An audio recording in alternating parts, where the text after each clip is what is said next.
So let me guess, we're almost to the end of the year. You haven't hit your revenue goals yet and you're starting to panic. Well, in this video, I'm going to teach you some strategies that will allow you to sprint into home base and hit your revenue collection goals like a home run hitter. Stay tuned.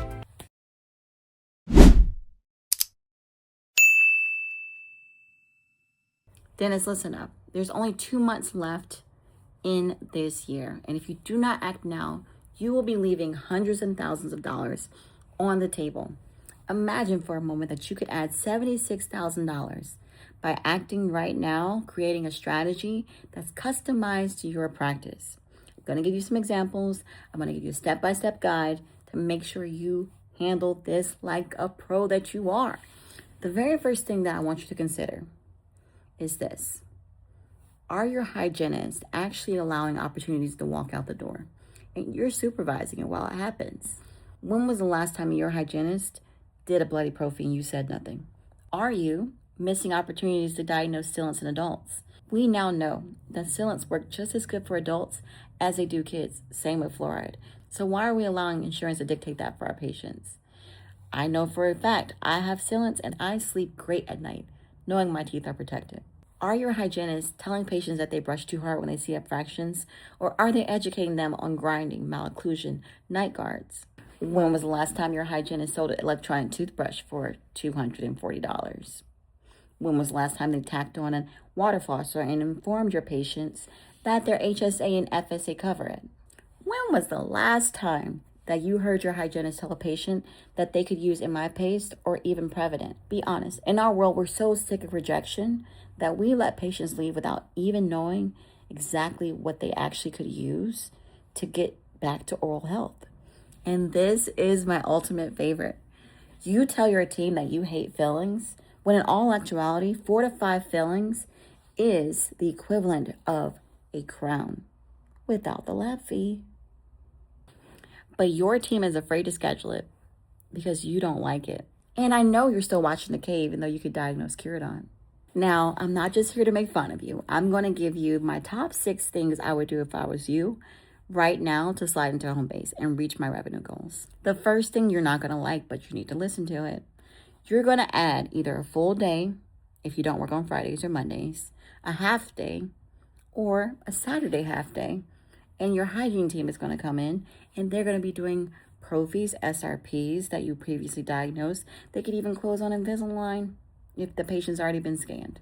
This one strategy alone will give you an extra $600 to $2,000 per hygienist.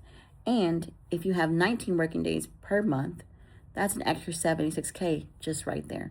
Now, I hear you guys saying, Kimmy, there's a hygiene shortage. Well, hire a temp hygienist, hire a temp hygiene assistant, get creative, think outside the box. The next thing I would do is make sure your hygiene team is offering the full menu. How would you feel if you went to a restaurant and they offered you the salad menu, but they gave everyone else the steak, the dessert, the entree, and the appetizer menu, and the margarita menu? You will feel slighted, and that's exactly how some of your patients feel when they go down the street and find out that they could have got silence. Instead, they got a cavity. Consider temporary support. You're only as strong as your team, and if you don't have hands, you can't do the work. So if you need another assistant, get a temp. If you need another hygienist, get a temp until you can get a permanent solution. The next thing I'm going to encourage you to do is create specific treatment days. So new patient days are a good one. If you have new patients, you have new procedures, you have new revenue. Crown days are a great one. Offer $100 off. Round up all your crowns for the end of the year. Even implant consult days are amazing. You can collect the implant and you can schedule it out on days that are best for your schedule. Last but not least, it's so important that your team learns that the phone works both ways. You're not just accepting calls, but you can also make outstanding treatment calls. This is where you're going to need your team to lean in. They need to pull a list of who has credits and get them in these last 2 months. They also need to send out emails and text messages saying, lose it or use it. For example, there is a dentist who was at $875K. With these strategies, we were able in 2 months to get them to their goal, which was a $1.3 million. I got to hit the shador because time is ticking. And every patient that you're not converting to treatment on the same day is revenue walking out of your door that you don't even know is going to come back due to your cancellation rate. I hear doctors talking about this economy, and I'm not saying that it's not real, but your strategy has to be realer. If you're ready to finish 2025 strong and set yourself up for success in 2026, let's connect. Let's make a custom strategy for you, your team, your circumstances, answer your questions, and get this revenue in your plan. Let's turn these last 2 months into your biggest months all year.